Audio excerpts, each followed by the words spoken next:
ప్రస్తుతం రాజుగారి గది 2 సినిమా చేస్తున్నారు నాగార్జున.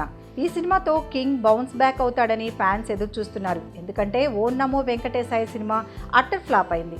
ఆ చేదు జ్ఞాపకాన్ని మర్చిపోవాలంటే రాజుగారి గది 2 సినిమా ఖచ్చితంగా హిట్ అవ్వాలి.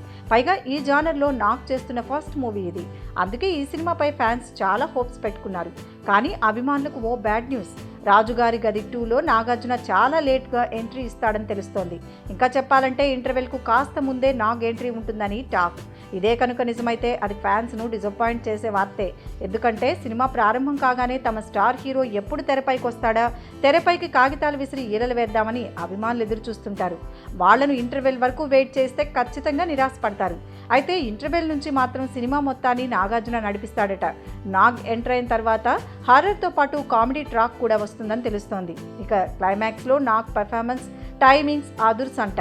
ఈ టైప్ సినిమాతో నాగార్జున ఎలా మెప్పిస్తాడా అని అటు ప్రేక్షకులతో పాటు ఇండస్ట్రీ కూడా ఆసక్తిగా ఎదురు చూస్తోంది. Thanks for watching. For more interesting updates, don't forget to subscribe Filmy Looks.